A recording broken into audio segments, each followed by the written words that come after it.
Hello everyone, on today's episode of the 1 Year Life Transformation Challenge, we're going to talk about the topic of change and how you can use the vehicle of change to improve your life.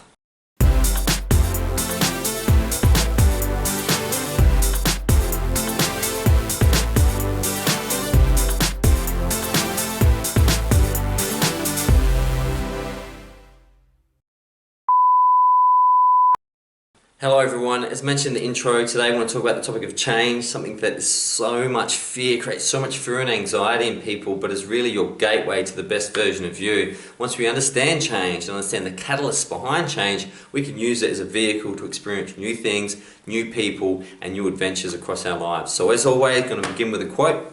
That quote is, "The only thing that is constant is change." I'll repeat that. The only thing that is constant is change. Now that quote comes from 2000 BC, ancient Greece. So for a long time we've understood that change is the only constant. It's the underlying principle of many sciences and many spiritualities around the world. When you did biology and when you did chemistry, especially in high school, you'll notice that things move from low areas to high areas, and osmosis and the constant flux of things, because once change stops, so for example, once electrons stop spinning or the waveform stops collapsing, you have death, you have nothing, you have darkness. So change is actually the vehicle that pushes forward life, and it's absolutely necessary. For those people who would love nothing to change, well, nothing to change is a dark room. That's it. Things must change for progress, for you to become the best, most incredible version of you. We see this most often through the yin-yang symbol, the two fishes chasing each other and creating the dynamic of yin and yang, male and feminine, change, destruction and rebirth. And understanding these principles, embracing them, can bring so much quality into your life. For me, there was a time where change was an enemy. It was definitely an enemy of mine, and I thought that the story of me, which was the collection of items I had around me, my income and the people and events I had in my life, I wanted to get to a level that I had in my head, and I wanted everything to stay that way. And I thought once I had a certain amount of money in my bank account and a certain type of house, that's it. I wanted everything to stop and be fine. Now, in reality, that was only going to create suffering and frustration. And those expectations, which were removing my appreciations for what I have, was really at the catalyst of my unhappiness. Last week, I was lucky enough to be in Thailand. What an incredible country, you know, a Buddhist country that is just, as soon as you land, your shoulders drop and you exhale. I'd recommend anyone goes there and checks it out. And my friends and I were on little motor scooters and we were cruising around as tourists do around the place. And we stopped at a lake and we were looking at a big temple. And I was explaining to my friends about the temple and its design and what it was constructed for. And on the top of the temple was a giant demon. And the guys were like, "What's that? What's that giant monster?" And I said, "Well, that's the demon of change." And they asked, well, what the demon of change had to do within Buddhism. And I said, well, the demon of change is a force, and we morphoprise it as a demon, but it's a force. It's a force of change, and we see it as a demon. Now, you have two choices in life.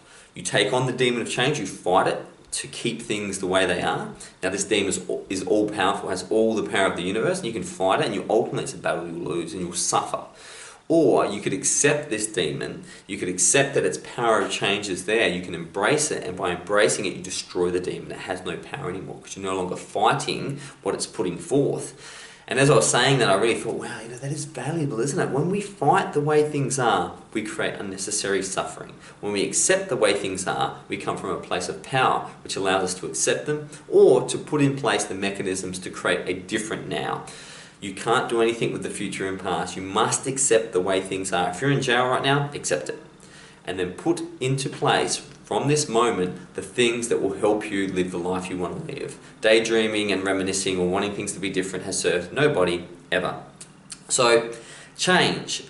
I'm going to go through today a 10-way system of allowing the demon of change to use his power, to overtake that power and allow it to come into your own life. Now, quite often people wait till they hit rock bottom to change. Now, rock bottom, like the author of the Harry Potter book said, was the solid foundation that she built her life. So there's nothing wrong with getting to rock bottom. However, if you can save yourself and your family and friends all the struggle and strife that comes to rock bottom and make those changes now and get out of that comfort zone, you'll really find that life can serve you and those around you. So what's the first step?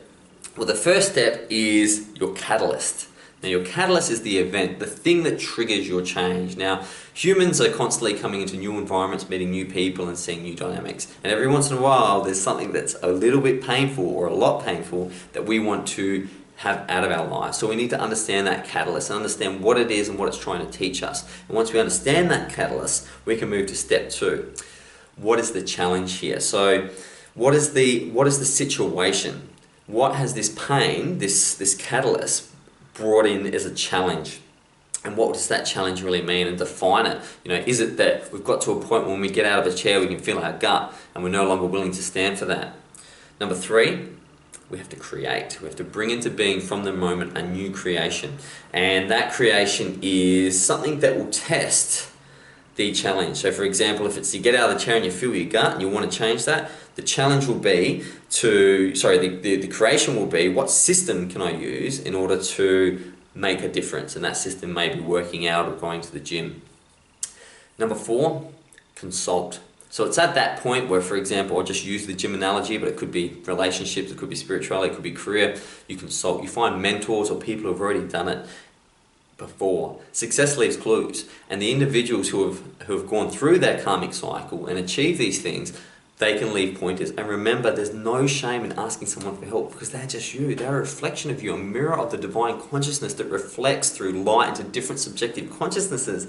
It's still you. It looks different. It might have different skin color, or a different height, or different gender, but it's still you at a unified level. So don't be afraid to ask them for help, because it's just like going inside and asking for your own help. Number 5, communicate. Communicate to others that there is a change happening. If people say to you, hey, listen, let's go for a couple of beers, and you communicate to them, no, I've set myself some change, and the change in my life is going to be not drinking on Sundays anymore. So communicate that so you can either receive assistance or find out who in your life is setting up roadblocks. Number 6, change. Do it. Take action. Now that you've got, you know what the problem is, now you've got advice and mentoring, come from the moment and do it now. And remember, what you do sometimes, you do always, so stick to it. Number 7, control the model. So let's say it is fitness and that you're going to the gym and you're finding that if going to the gym on Mondays is just very, very difficult, you need to control the process and make it easy to do. Studies show that individuals who leave their gym shoes by their bed in the morning have a 40% more likelihood to go exercise. Why? Because they've created control mechanisms which assist what they want to achieve. Number 8, consolidate. This is something that's really, really important. We all have these grand plans of, becoming going from a slob to being a fitness freak, but ultimately what you have to do is you have to find something that actually legitimately fits into your lifestyle. You can't work out 8 days a week if, you're doing 100 other things. So you really need to find the building blocks that fit into your life and maybe replace some other things that aren't serving you so much, like TV. Number 9, complete the rollout. So set a final goal. So your final weight might be 80 kilograms. And once you receive that, once you are at that level, you can then move to number 10, which is to set your next commitment. So you've seen the system, you understand that change can be a process, and you set yourself the next goal. Because remember, once you get to, for example, 80 kilos or the ideal boyfriend or the ideal income, the demon of change is going to come straight back at you, and you need to be on top of it. You need to use that remarkable force of that demon to guide you forward, because you're really just God discovering yourself. And the more you change, the more you embrace things, the more you discover about yourself. I know this is true of myself. There's things about me I could never have believed years ago. And now, as I take steps outside my comfort zone and embrace change, they come right at me. They come right at me, bro. I can't wait to see you tomorrow for another video, but until then, goodbye.